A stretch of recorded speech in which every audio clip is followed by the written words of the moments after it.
कि CBI, central government के बड़े बड़े लोग, यूपी गवर्नमेंट के बड़े बड़े लोग पूरी तरीके से मिले हुए थे कुलदीप सिंह सेंगर साहब के साथ। बड़े से बड़े वकील खड़े करके इस बच्ची की सिक्योरिटी विड्रॉ कराने की कोशिश की और इसके परिवार की सिक्योरिटी विड्रॉ कराने की कोशिश की और परिवार की सिक्योरिटी विड्रॉ कराने में वो सफल भी हो गए। कोर्ट ने जो तथ्य मौजूद थे उनके आधार पर सजा को सस्पेंड किया है, फिर भी पीड़िता का ऐसा क्यों कहना है कि ये सब पावर और पैसे से हुआ है, सारा खेल उसी का है?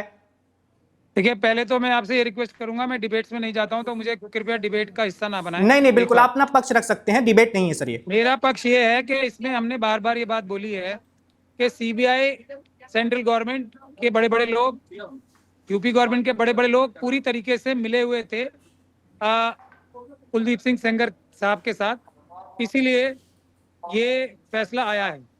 अगर सीबीआई ईमानदारी से अपना काम करती तो ये फैसला ऐसे नहीं आता। इसके लिए सबसे बड़ा सबूत हमारे पास ये है कि सीबीआई की जो अदालत थी, स्पेशल कोर्ट, उसने ये फैसले में लिखा है कि आईओ साहब मिले हुए थे कुलदीप सिंह सेंगर साहब से।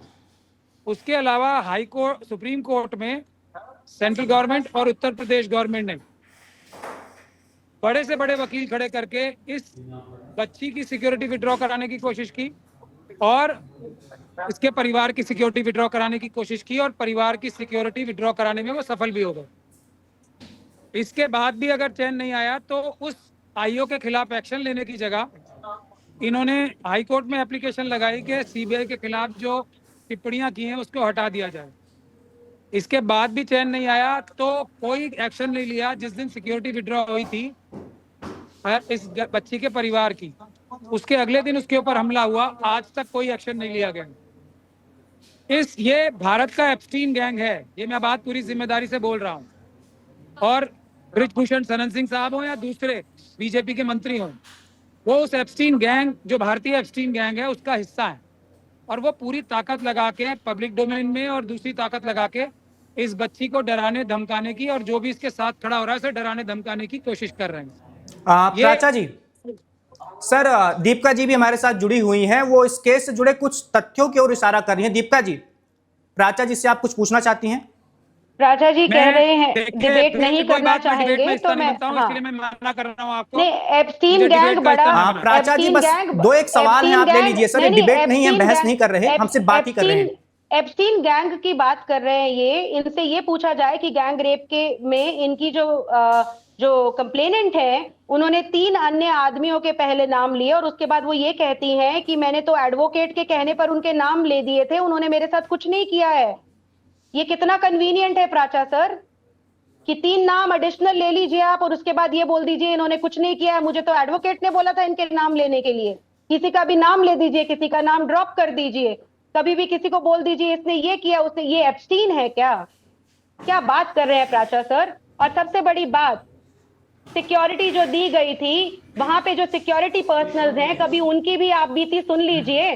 जो लड़की ये कहती है कि उनके खुद के चाचा, उनके खुद की माँ, उनकी खुद की बहन उनके ऊपर झूठे आरोप लगा रही है, वही बात सीआरपीएफ ने बोली थी कि हमारे को धमकी देते हैं कि सुसाइड कर लेंगे, ये हमको धमकी देते हैं कि झूठे केसेस में फंसा लेंगे। उस लड़की की खुद की अपने एडवोकेट के साथ ऑडियो वायरल है जिसमें वो लड़की कह रही है कि आप हमारा केस नहीं लेंगे तो हम आत्महत्या कर लेंगे। मतलब सब लोगों को डराइए जाइए और उसके बाद आप एप्स्टीन से कंपैरिजन कर रहे हैं।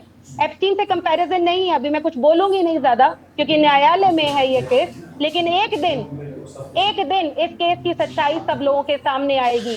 कितने सारे परिवार इन मुकदमों में बिना किसी वजह से लपेट लिए गए हैं। आपकी क्लाइंट बोलती हैं कि 11 जून को उनको किडनैप किया गया, लेकिन सीबीआई सीडीआर के बेसिस पे, कॉल डिटेल रिकॉर्ड के एनालिसिस के बेसिस पे ये पुख्ता बोलती है कि 12 जून को वो निकली थी माकी से। क्या आप उसको डिनाई कर सकते हैं? Subscribe to One India and never miss an update. Download the One India app now.